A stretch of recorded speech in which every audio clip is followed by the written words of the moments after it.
인간은 두 개의 감정을 동시에 가질 수 없다는 법칙이 있습니다. 그것이 심리학의 대체의 법이라고 이야기합니다.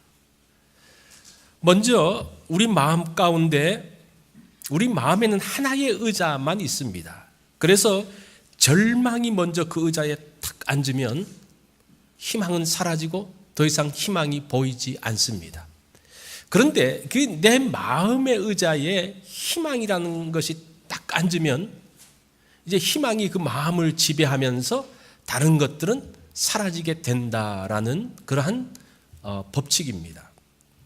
이것은 영적 원리에도 그대로 적용되어지죠. 우리의 마음의 의자에는 한 사람만 앉을 수 있는데 거기에 하나님 말씀이 딱 앉으면 그 사람의 마음을 무엇이 주장합니까? 하나님 말씀이 주장하게 된다는 겁니다. 그런데 세상에 복잡하고 잡다한 생각들이 딱 들어쳐 앉으면 하나님 말씀이 들어올 틈을 찾지 못한다라고 이야기를 하고 있습니다. 그래서 언제나 우리 마음의 의자에 누가 앉았는지를 좀 주목해서 볼 필요가 있어요. 과연 무엇이 앉아 있는가? 그러면 거기에 지배를 받게 됩니다. 자, 오늘은 우리가 이 하나님 말씀이 우리 마음 가운데 좌정하심으로 인해서 우리의 마음을 딱 사로잡는 그런 날이 되었으면 좋겠습니다. 자, 우리가 성탄절을 앞두고 예수님이 왜 오셨는가에 대한 것을 지금 살펴보고 있습니다. 첫 번째는 예수님의 오심은 선물이라고 그랬죠. 마가복음 10장을 통해서 말씀을 했습니다. 두 번째 예수님의 오심은 참 평화, 마태복음 10장을 통해서 우리가 살펴봤죠. 자, 오늘은 요한복음 10장을 통해서 예수님의 오심은 뭐다? 풍성한 삶이다라는 말씀을 살펴보려고 합니다. 우리 오늘 10절 말씀을 같이 한번 읽어볼까? 이 말씀은 너무나 유명한 말씀인데 같이 한번 읽습니다. 도둑이 오는 것은 도둑질하고 죽이고 멸망시키려는 것뿐이요 내가 온 것은 양으로 생명을 얻게 하고 더 풍성히 얻게 하려는 것이다. 자, 예수님이 오신 목적이 두 가지입니다. 뭡니까? 첫 번째는 양으로, 이 양은 우리를 이야기하거든요. 양으로 생명을 얻게 하고, 두 번째는 뭡니까? 더 풍성히 얻게 함이다라고 이야기를 합니다. 자, 오늘은 이 두 가지를 한번 집중적으로 살펴보려고 합니다. 자, 첫 번째, 생명을 얻게 하는. 예수님이 오신 이유가 양으로 우리들로 하여금 생명을 얻게 한다고 말씀하셨습니다. 자, 그러면 우리에게 생명이 없습니까? 믿지 않는 사람에게 생명이 없습니까? 이 살아있는데 뭔가 생명을 얻는다고 그러면 좀 이상하잖아요. 그래서 여기서 말하고 있는 생명은 우리의 어떤 육신적인 생명, 목숨과는 또 다른 생명이라는 것을 알 수가 있죠. 그렇죠? 자, 이것은 우리가 지금 이렇게 살아있는 것과는 또 다른 생명을 이야기하고 있습니다.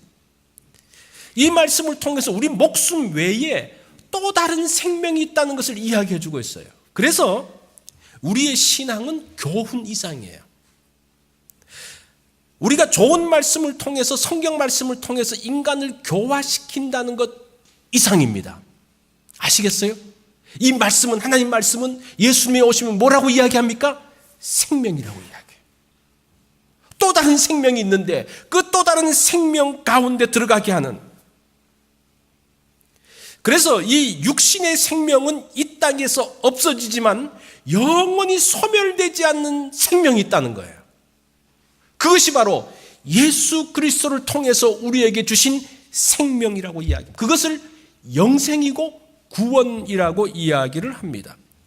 물론 믿지 않는 사람도 그 영혼은 영원합니다.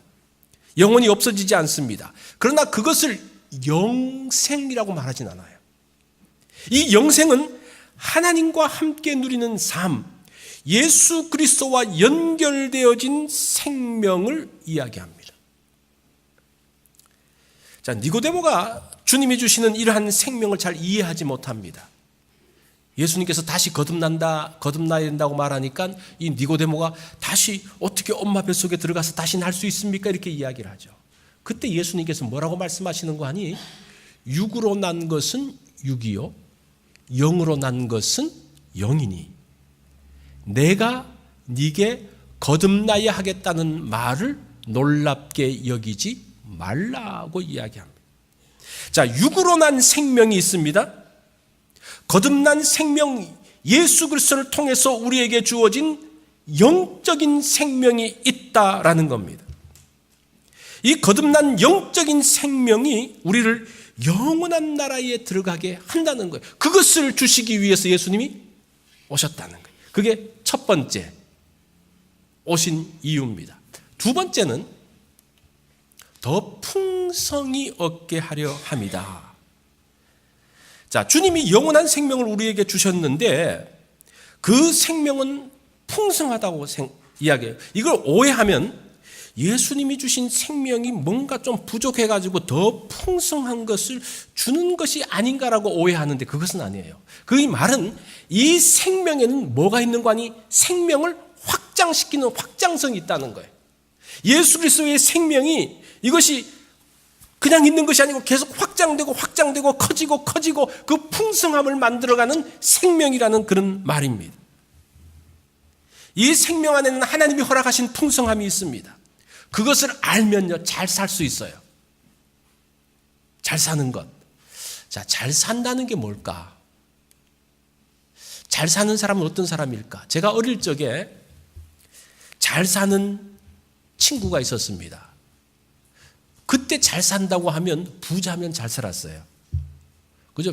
우리가 얘 잘 살아 그러면 어떤 것을 가지고 말합니까? 삶의 질보다는 뭐를 봅니까? 얼마나 부자고 자기 아버지가 얼마나 돈 많고 뭐 그런 거를 가지고 말하잖아요. 그런데 크면서 느껴지는 게 보니까 부잣집 사람이라고 다 잘 살고 다 행복한 것은 아닌 것 같아요.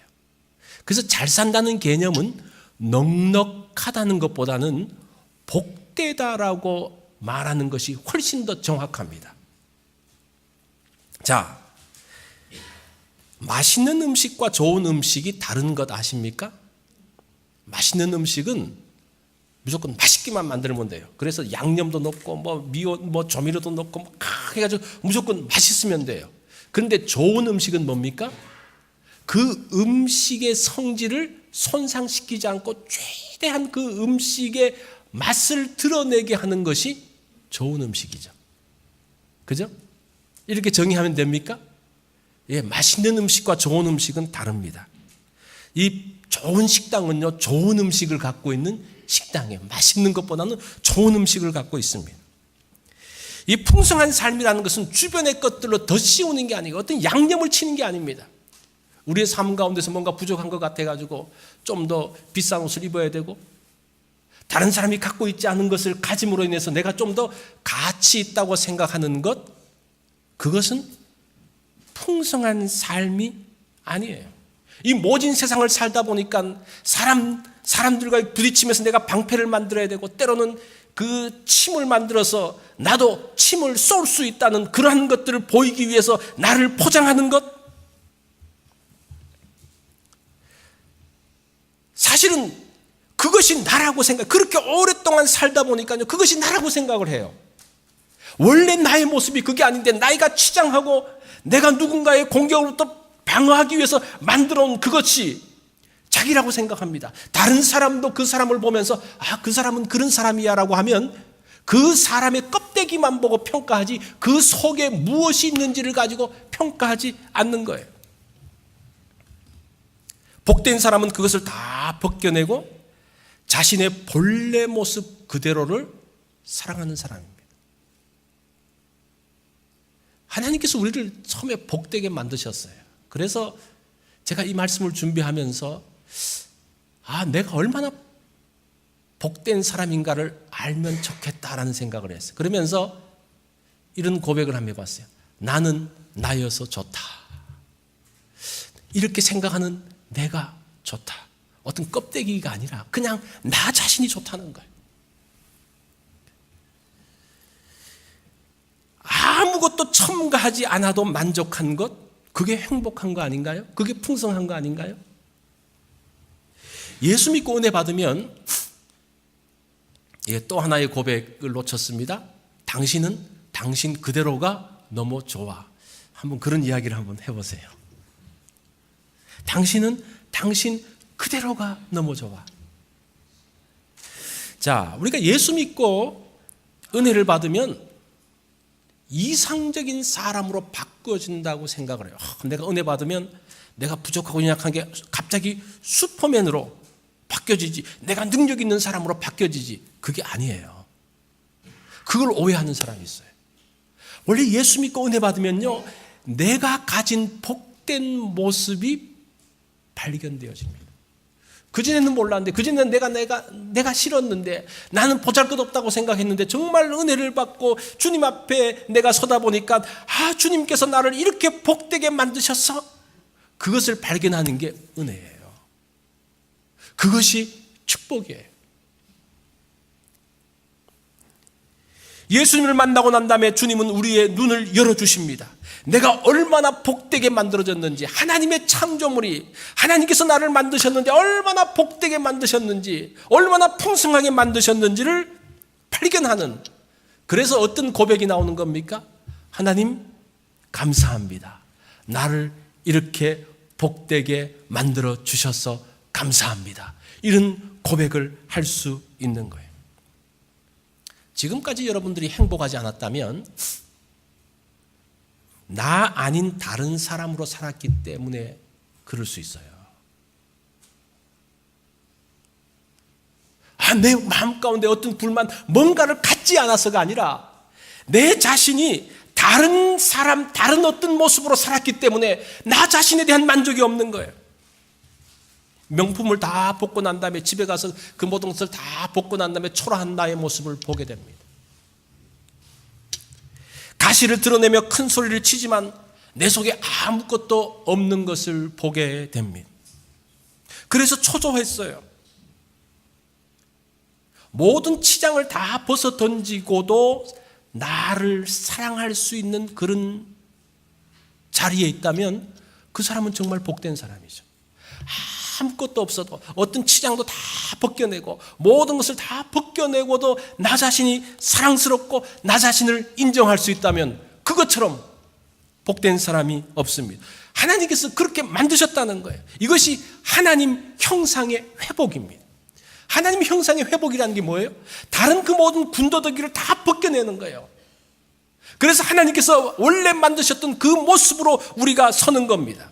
이것은 예수님을 통해서 거듭남으로 얻게 되어지는 생명의 풍성이에요. 우리가 이 땅에서 누려야 될 생명이 바로 그겁니다. 예수 그리스도께서 주셨던 그 생명을, 그 말씀, 그 영원한 생명을 이야기하는데 그 영원한 생명이 무엇이냐? 풍성한 것인데 그 풍성함이 무엇이냐? 지금 이런 내용이에요.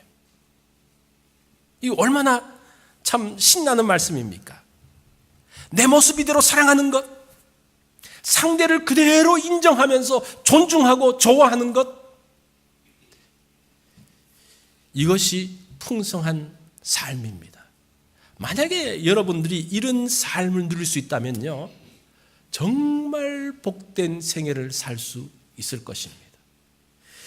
이 가이드 포스트가 40년 동안 발행된 잡지 중에서 40편의 글을 모아서 책을 만들었습니다. 그 책 제목이 무엇인가 하니 삶을 너무도 사랑했기에, 이 제목인데 그 부제가 세상에서 가장 감동적인 이야기 40이라는 책입니다. 이 책의 내용은 실패와 좌절을 딛고 다시 일어난 사람들, 또 어려움 속에서도 희망을 잃지 않고 꿈을 키워간 사람들, 오랜 미움과 분노를 용서와 사랑으로 바꾸는 사람들의 이야기가 이 가운데 담겨져 있습니다. 자, 그 40편의 이야기 가운데서 그 첫 번째 이야기가 삶을 너무도 사랑했기에, 이게 첫 번째 그 하나의 그 이야기를 이 책 제목으로 만든 거예요. 이 글은 뉴저지의 뉴저지 웨스트 패터슨이라는 그 곳에 있었던 메리 메나치라는 여인의 글입니다. 자, 이 여인은 첫 번째 딸을 낳은 후에 1955년에 두 번째 딸을 낳게 됩니다. 이 아이의 이름이 메리 루라고 지었습니다. 이 생후 3개월이 되어서 아이가 이제 검진을 받게 되어지는데 이 아이에게서 어떤 병이 발견되어지는데 그 병이 무엇인가 하니 중증 지중해성 빈혈.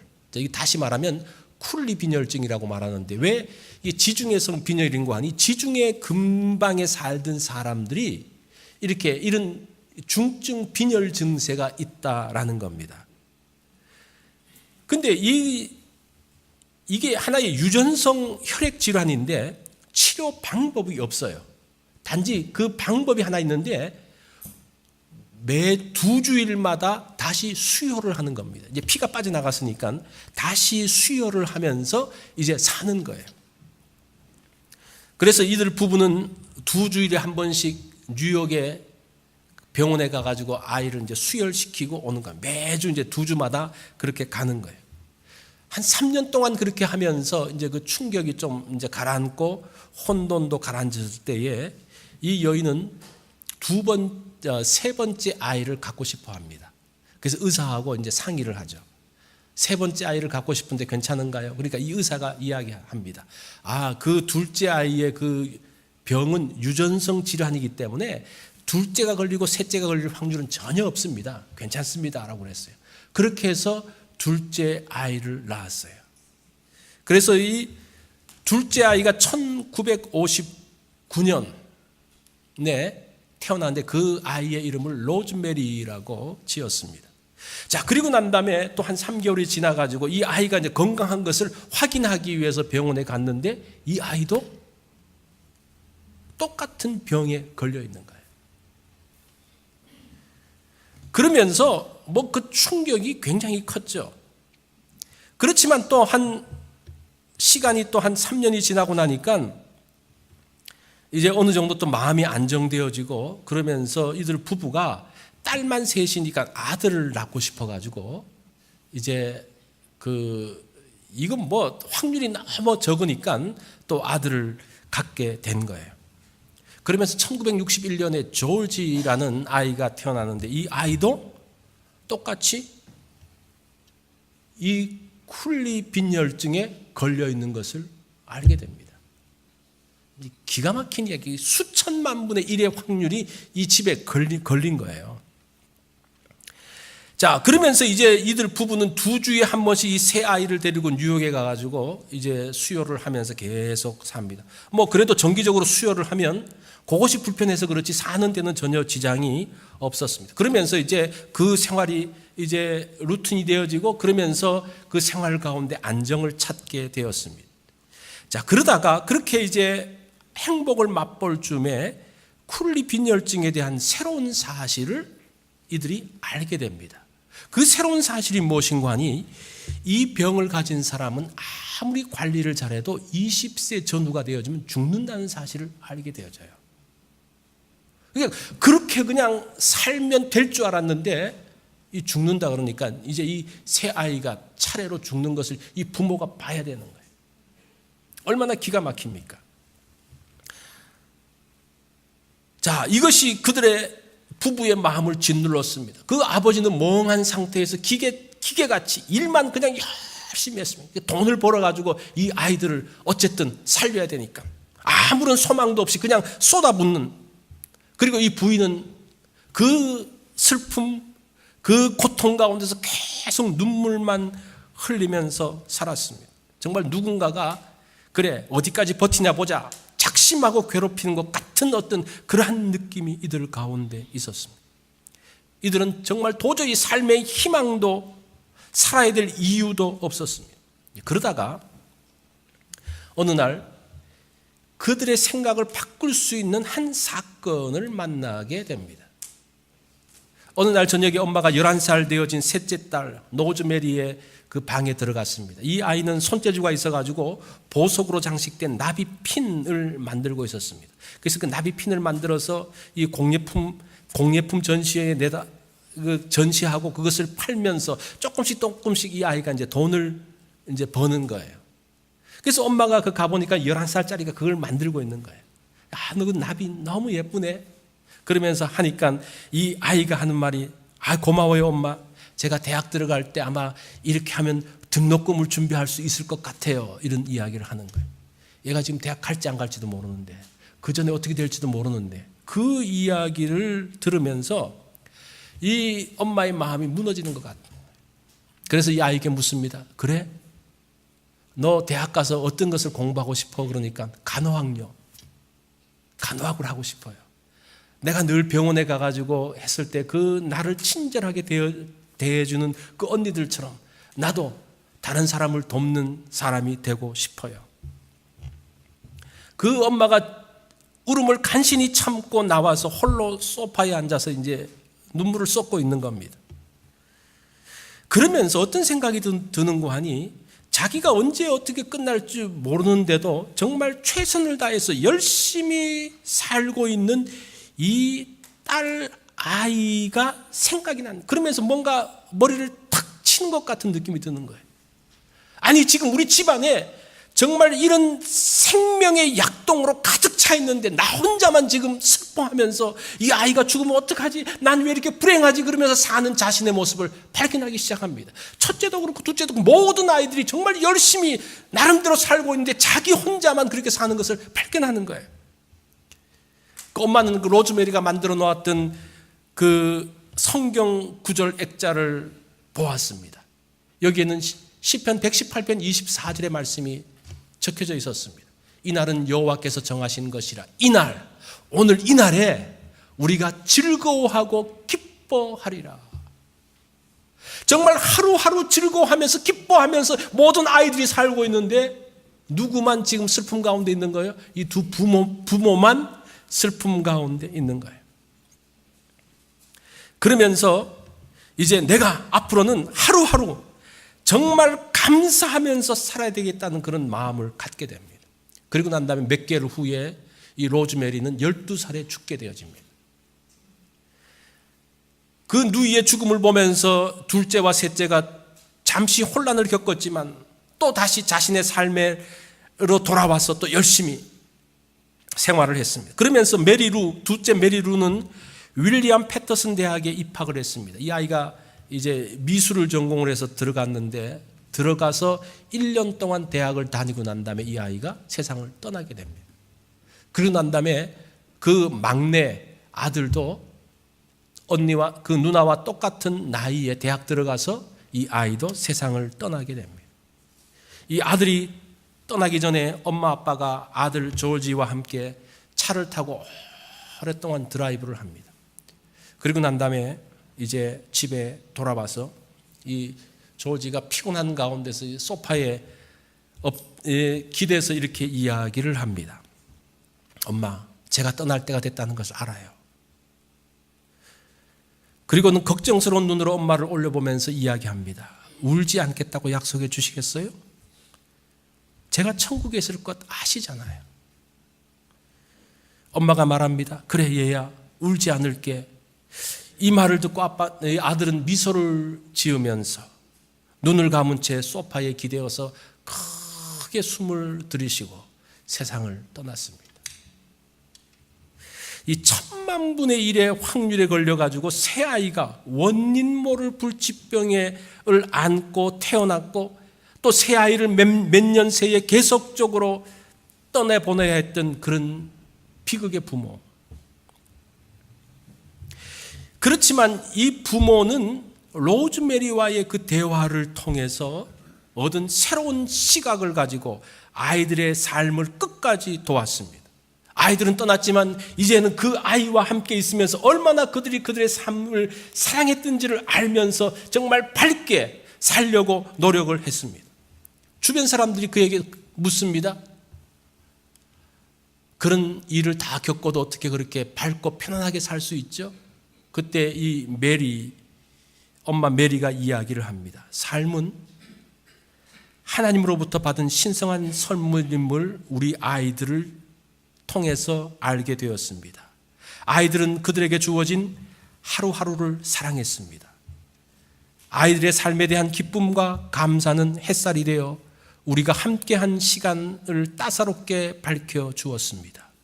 때이른 죽음의 직면에서도 우리 아이들은 자신의 삶을 사랑했고 고통받는 친구들을 위로하고자 손을 뻗었고 매일매일 창조적인 생활을 했습니다. 아이들이 삶을 사랑했기에 나도 나의 삶을 사랑합니다. 내가 우울해하고 나 자신을 불쌍해 하면 하나님과 우리 아이들을 욕되게 하는 것입니다. 그러면서 이 엄마가 이야기를 합니다. 자, 하나님은 실패작을 만들지 않습니다. 우리가 봤을 때는 실패작이라고 생각하는데 그렇지 않습니다. 나에게 주어진 복된 인생을 주어진 시간 동안 사랑하며 사는 거예요. 그죠? 나에게 주어진 시간 동안 그 복된 인생을 사는 거예요. 이것이 풍성한 삶입니다. 보세요. 왜 그래요? 우리가 짧은 인생을 살더라도 이 땅에서 짧은 인생이었지만 영원한 인생이 준비되어져 있기에 우리는 여기서 얼만큼 사느냐 저기서 얼만큼 사느냐의 차이뿐이지 다른 것이 없다는 거예요. 그것이 바로 영생을 갖는 사람들만 가질 수 있는 특권이라는 거예요. 그 생명을 누가 주셨다는 겁니까? 예수님이 주셨다는 거예요. 그 생명의 풍성함을 우리에게 주셨다는 겁니다. 이 땅에서 생명이 전부라면, 이 육신이 전부라 그런다면, 이 세상이 전부라면요, 그게 없죠.